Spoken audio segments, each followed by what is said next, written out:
नमस्कार, मैं पूजा। बिहार न्यूज में आपका स्वागत है। आज है 27 अगस्त, दिन बुधवार। खबरों की ओर बढ़ने से पहले एक नजर आज की सुर्खियों पर। बिहार में अब हर रैयत का आवेदन होगा स्वीकार। छूटी हुई जमाबंदी ऑनलाइन करने और नामांतरण करने जैसे काम होंगे शामिल। विभाग ने जताई नाराजगी। बिहार में नए प्लांट और पाउडर संयंत्र होंगे स्थापित। दूध उत्पादन व आपूर्ति बढ़ाने के लिए उठाए गए बड़े कदम। 30 टन क्षमता वाले लगेंगे दूध पाउडर संयंत्र। बिहारी अंदाज में दिखेगी पटना मेट्रो। नीले रंग की जगह पीले और लाल रंग में रंगी गई है ये ट्रेन। बिहार की संस्कृति और ऐतिहासिक धरोहरों की दिखेगी छवि। आगामी त्योहारों के लिए 20 सितंबर से शुरू होगी अंतरराज्यीय बसें। बस चालकों और संवाहकों को दिया जाएगा प्रशिक्षण। यात्रियों को मिलेगी सुरक्षित और बेहतर सेवा। राजस्व महाअभियान में जुटेंगे 11,549 सीएससी कर्मी। 110 कर्मियों की सेवा समाप्ति के बाद लिया गया निर्णय। शिविरों में आवेदन की तत्काल एंट्री करेंगे सुनिश्चित। बीपीएससी ने 251 पदों पर भर्ती का किया ऐलान। खेल विभाग में 33 पदों पर होगी बहाली। 23 सितंबर होगी आवेदन की आखिरी तारीख। ब्रोंको टेस्ट से रोहित की राह होगी मुश्किल। रग्बी शैली का होता है ये कठिन फिटनेस टेस्ट। तय समय में पूरी करनी होती है शटल दौड़। चलिए अब बढ़ते अब तक की 25 बड़ी खबरों की ओर विस्तार से। डीएस एसएसबी ने कोर्ट अटेंडेंट के 334 पदों पर निकाली भर्ती। दिल्ली अधीनस्थ सेवा चयन बोर्ड ने कोर्ट अटेंडेंट और सिक्योरिटी अटेंडेंट समेत कुल 334 पदों पर भर्ती के लिए नोटिफिकेशन जारी किया है। इनमें कोर्ट अटेंडेंट के 295, कोर्ट अटेंडेंट एस 22, एल के लिए 1, एच के लिए 13 और सिक्योरिटी अटेंडेंट के 3 पद शामिल है। योग्यता के लिए उम्मीदवारों को 10वीं पास और संबंधित क्षेत्र में ITI होना जरूरी है। आयु सीमा 18 से 27 वर्ष रखी गई है। आरक्षित वर्गों को नियमानुसार छूट मिलेगी। आवेदन शुल्क सामान्य, OBC और EWS वर्ग के लिए 100 रुपए है, जबकि महिला, SC, ST व दिव्यांग उम्मीदवारों के लिए निःशुल्क है।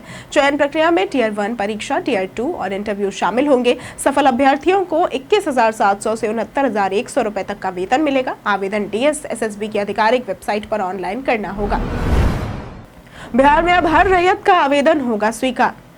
बिहार के राजस्व एवं भूमि सुधार विभाग के अपर मुख्य सचिव दीपक कुमार सिंह ने सभी अंचल अधिकारियों को निर्देश दिया है कि राजस्व महाअभियान के दौरान पंचायत स्तर पर लगने वाले शिविरों में किसी भी रैयत का आवेदन किसी भी कारण से अस्वीकार न किया जाए। उन्होंने कहा कि छूटी हुई जमाबंदी ऑनलाइन करने, नामांतरण या सुधार से जुड़े आवेदन शिविर कर्मी अक्सर ये कहकर नहीं लेते कि जमाबंदी क्षतिग्रस्त है, पुनर्गठन आदेश नहीं है या जमीन गैर मजरूआ या बकास्त मालिक श्रेणी में आती है। इस पर विभाग ने नाराजगी जताई है। आदेश के अनुसार शिविरों में केवल आवेदन स्वीकार कर तत्काल उसकी एंट्री की जाएगी। प्राथमिक जांच या मना करना लोगों में भ्रांति और असंतोष पैदा करेगा। सभी अधिकारी इसका कड़ाई से पालन करेंगे। बिहार में नए प्लांट और पाउडर संयंत्र होंगे स्थापित। बिहार सरकार ने राज्य में डेयरी उद्योग को सशक्त बनाने और दूध उत्पादन व आपूर्ति बढ़ाने के लिए बड़े कदम उठाए हैं। गोपालगंज, गया, वजीरगंज और दरभंगा में डेयरी प्लांट स्थापित किए जाएंगे, जबकि सीतामढ़ी और रोहतास डेयरी ऑन सोन में 30 टन क्षमता वाले दूध पाउडर संयंत्र लगेंगे। कुल 5 योजनाओं पर 3 अरब 16 करोड़ रुपए खर्च होंगे। इन प्लांटों से अतिरिक्त दूध बर्बाद नहीं होगा। इसे पाउडर में सुरक्षित रखा जाएगा और ग्रामीण क्षेत्रों में स्वरोजगार के नए अवसर पैदा होंगे। डेयरी प्लांट दूध संग्रहण, शीतलीकरण और वितरण की मजबूत व्यवस्था देंगे, जिससे शहरों तक ताजा दूध आसानी से पहुंच सकेगा। ये पहल न केवल किसानों को स्थायी लाभ देगी, बल्कि बिहार को डेयरी उत्पादन और प्रोसेसिंग में राष्ट्रीय स्तर पर एक हब के रूप में स्थापित करेगी और ग्रामीण अर्थव्यवस्था को गति देगी। बिहारी अंदाज में दिखेगी पटना मेट्रो।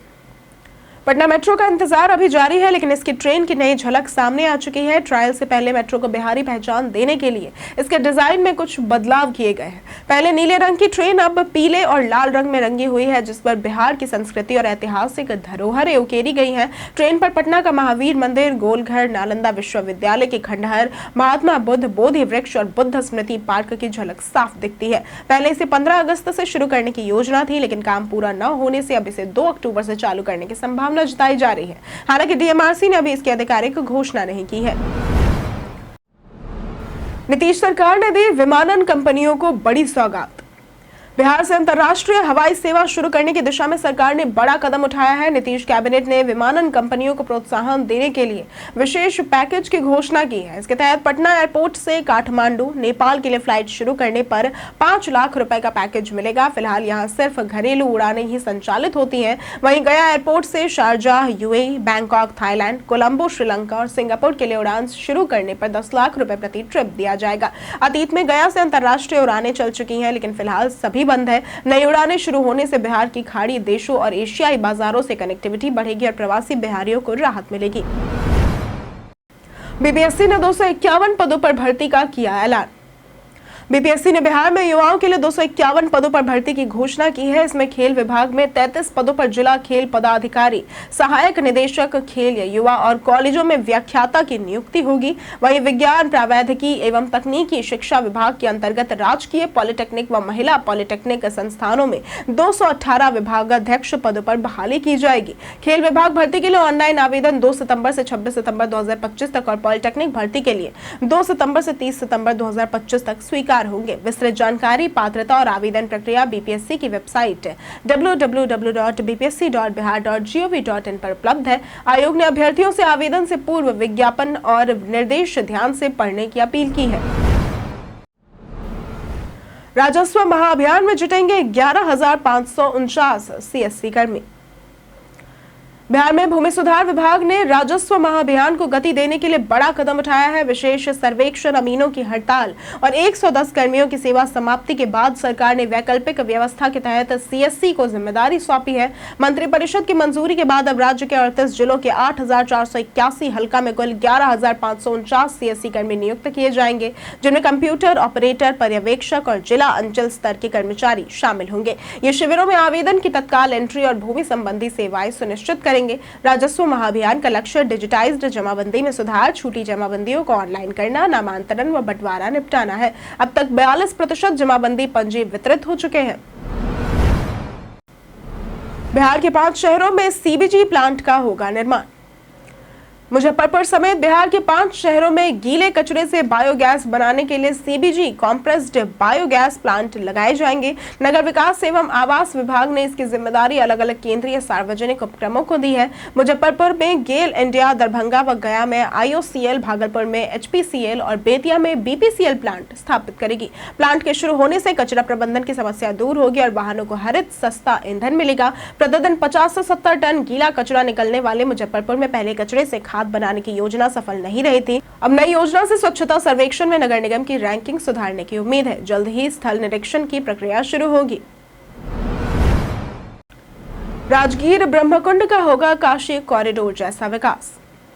राजगीर के पौराणिक ब्रह्मकुंड का स्वरूप अब आधुनिक और आकर्षक बनने जा रहा है। बिहार राज्य पर्यटन विकास निगम ने 46.42 करोड़ रुपए की परियोजना शुरू की है, जिसे 24 महीनों में पूरा करने का लक्ष्य है। योजना के तहत 22 कुंड और 52 धाराएं बनाई जाएंगी, जिनमें गर्म व शीतल जल धाराएं होंगी। कुंडों में 33 कोटि देवी देवताओं के आसन स्थापित होंगे। साथ ही उपनयन संस्कार भवन, सरस्वती नदी पर नया पुल और पार्किंग स्थल विकसित होंगे। ये परियोजना श्रद्धालुओं के लिए सुविधाजनक होने के साथ पर्यटन और रोजगार को भी बढ़ावा देगी। पंडा कमेटी का कहना है कि सीएम नीतीश कुमार की ये दूरदर्शी पहल राजगीर को राष्ट्रीय व अंतर्राष्ट्रीय पहचान दिलाएगी। बिहार के खनन क्षेत्र को मिलेगी नई बिहार के खनन क्षेत्र को मिलेगी नई दिशा। उप मुख्यमंत्री विजय कुमार सिन्हा की अध्यक्षता में बिहार में खनन क्षेत्र की संभावनाओं पर महत्वपूर्ण बैठक हुई। इसमें वैज्ञानिकों व विभागीय अधिकारियों ने तकनीकी प्रगति, पर्यावरणीय संतुलन और सतत विकास पर प्रस्तुतियां दी। विजय कुमार सिन्हा ने कहा कि प्रमुख खनिजों का खनन राज्य की अर्थव्यवस्था और रोजगार सृजन के लिए अहम है। पहली बार बिहार 11 खनिज ब्लॉकों के साथ राष्ट्रीय मानचित्र पर आया है। उन्होंने पारदर्शिता, निवेश प्रोत्साहन और पर्यावरण संरक्षण पर बल दिया। इसके साथ ही दुर्लभ मृदा तत्व और रणनीतिक खनिजों को देश के विकास जरूरत बताते हुए प्रधानमंत्री द्वारा घोषित नेशनल क्रिटिकल मिशन में बिहार की सक्रिय भागीदारी का संकल्प जताया। इसके लिए राज्य में विशेष खनिज अन्वेषण विंग का गठन भी किया गया है। पटना सिटी में 3 बड़ी परियोजनाओं का हुआ शुभारंभ।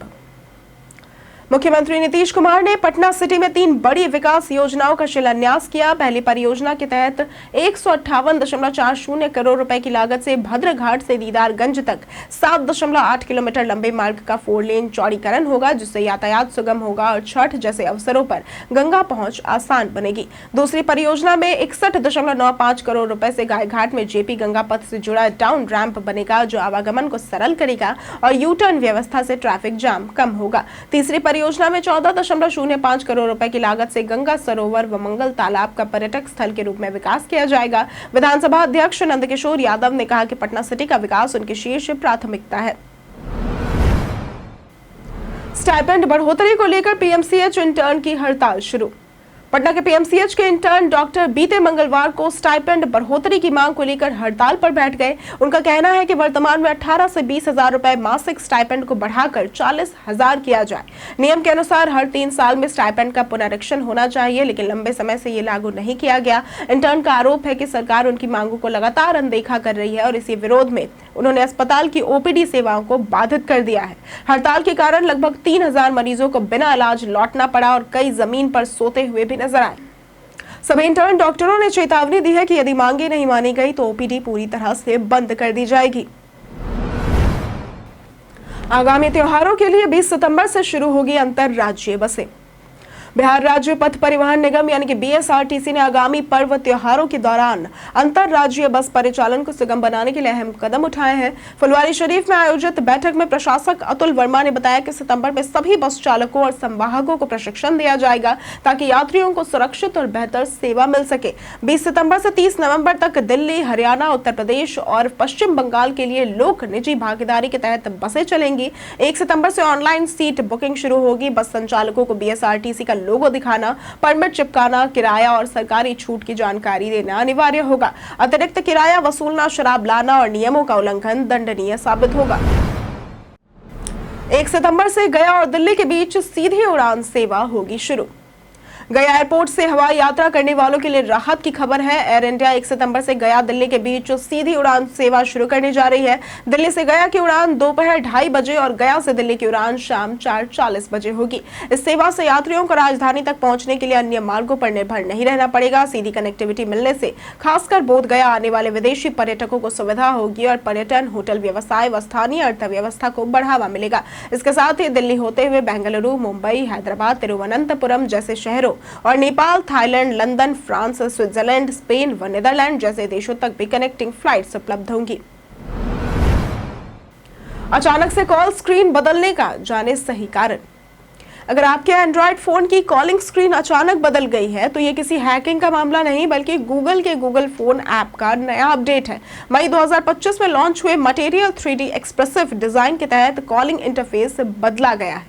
अब कॉल हिस्ट्री टाइमलाइन फॉर्मेट में दिखती है और इनकमिंग कॉल बटन ऐसे डिजाइन किए गए हैं कि गलती से कॉल रिसीव या कट ना हो। पहले मौजूद रीसेंट कॉल्स और फेवरेट्स टैब हटा दिए गए हैं और सारी जानकारी एक ही स्क्रीन पर मिलेगी। यह बदलाव गूगल प्ले स्टोर के ऑटो अपडेट से हुआ है। अगर नया लुक पसंद ना आए तो ऐप की सेटिंग्स में जाकर अनइंस्टॉल अपडेट्स करके पुराना डिजाइन वापस ला सकते हैं और आगे के लिए ऑटो अपडेट बंद भी कर सकते हैं। जाने कैसा रहेगा आज बिहार के मौसम का मिजाज। मौसम विभाग के अनुसार अगले 48 घंटों के दौरान राज्य के अधिकतम तापमान में 2 से 4 डिग्री सेल्सियस की वृद्धि होने का पूर्वानुमान है, जिसके बाद कोई भी विशेष परिवर्तन आने की संभावना नहीं है। तो वहीं अगले 5 दिनों में राज्य के अधिकांश भागों के न्यूनतम तापमान में कोई विशेष परिवर्तन होने की संभावना नहीं है। प्रदेश का मौसम शुष्क बना रहेगा। कई इलाकों में वज्रपात और मेघ गर्जन की आशंका जताई गई है। अगर बात करें आज का अधिकतम तापमान की तो आज का अधिकतम तापमान 34 से 36 डिग्री और न्यूनतम तापमान 26 से 28 डिग्री सेल्सियस रहने की आशंका है। कुचायकोट में छापेमारी, 21 कार्टन देसी शराब हुई बरामद। उत्पाद विभाग की टीम ने गुप्त सूचना पर मंगलवार को कुचायकोट थाना क्षेत्र के रामपुर भैंसही प्राथमिक विद्यालय के पास छापेमारी कर 21 कार्टन अवैध देसी शराब बरामद की। शराब झाड़ियों में छिपाकर रखी गई थी। प्रत्येक कार्टन में कई टेट्रा पैक शराब मौजूद थे। छापेमारी के दौरान तस्कर मौके से भाग निकले। विभागीय अधिकारियों ने बताया कि बरामद पैकेटों की गिनती और अन्य आवश्यक कार्रवाई की जा रही है। इसके साथ ही शराब तस्करों की पहचान कर उन्हें गिरफ्तार करने के लिए लगातार छापेमारी अभियान चलाया जा रहा है। विभाग का कहना है कि शराब तस्करी पर रोक लगाने के लिए कार्रवाई और सख्त की जाएगी ताकि ऐसे मामलों की पुनरावृत्ति न हो सके। अगले महीने से शुरू होगा पटना में डबल डेकर बस का परिचालन। पटना के जेपी गंगा पथ यानी कि मरीन ड्राइव पर सितंबर से ओपन डबल डेकर बस सेवा शुरू होने जा रही है। परिवहन विभाग से अनुमति मिलने के बाद अब पर्यटक दीघा घाट से कंगन घाट तक करीब 16 किलोमीटर का सफर इस बस से तय कर सकेंगे। 100 रुपए किराए वाली इस बस में 40 सीटें होंगी, जिनमें 20 ऊपर और 20 नीचे होंगी। बस से गंगा नदी और पटना के ऐतिहासिक धरोहरों का खुला नजारा मिलेगा और इसमें माइक्रोवेव, एसी, फ्रिज, बाथरूम और पैनिक बटन जैसी आधुनिक सुविधाएं भी दी गई हैं। नाश्ते का पैकेट अलग से खरीदा जा सकेगा। ये बस 25 किलोमीटर प्रति घंटे की रफ्तार से चलेगी। सरकार का उद्देश्य पर्यटन को बढ़ावा देना और गंगा पथ को प्रमुख टूरिस्ट डेस्टिनेशन बनाना है। सितंबर में पीएम मोदी करेंगे पूर्णिया एयरपोर्ट का उद्घाटन।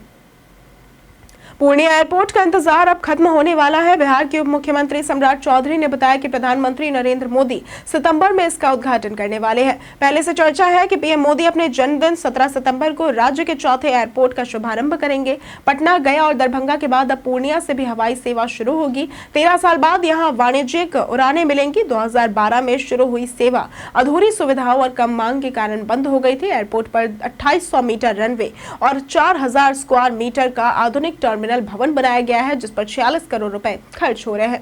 निर्माण कार्य 30 अगस्त तक पूरा करने का लक्ष्य है। सुपौल में दिखा राहुल तेजस्वी संग प्रियंका गांधी का शक्ति प्रदर्शन। बिहार की राजनीति में एक बड़ा दिन रहा जब राहुल गांधी और तेजस्वी यादव की अगुवाई में चल रही वोटर अधिकार यात्रा सुपौल पहुंची। इस यात्रा में कांग्रेस महासचिव प्रियंका गांधी वाड्रा और तेलंगाना के मुख्यमंत्री रेवंत रेड्डी भी शामिल हुए। सुपौल से शुरू होकर ये यात्रा मधुबनी के फुलपरास, झंझारपुर और सकरी बाजार तक निकली, जहां शाम को महागठबंधन की सभा हुई। यात्रा का मकसद वोटर लिस्ट की गड़बड़ियों के खिलाफ आवाज उठाना और लोकतंत्र बचाने का संदेश देना था। प्रियंका की मौजूदगी खासकर महिला वोटरों को साधने की रणनीति मानी जा रही है। विश्लेषकों के अनुसार राहुल तेजस्वी की जोड़ी पहले ही माहौल बना चुकी है और प्रियंका का जुड़ना महागठबंधन के लिए शक्ति प्रदर्शन और बूस्टर डोज साबित होगा। प्रियंका गांधी पर जदयू प्रवक्ता नीरज कुमार का तंज। कांग्रेस महासचिव प्रियंका गांधी के बिहार दौरे पर जदयू प्रवक्ता नीरज कुमार ने कहा कि उनका स्वागत है, पर उन्हें नीतीश कुमार के नेतृत्व में हुए विकास को भी देखना चाहिए। उन्होंने सुझाव दिया कि प्रियंका बिहार की बेटियों और जीविका दीदियों से मिले।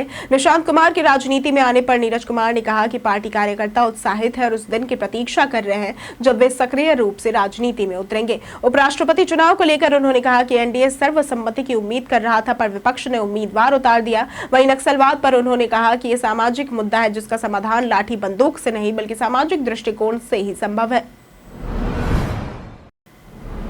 ब्रोंको टेस्ट से रोहित की राह होगी मुश्किल।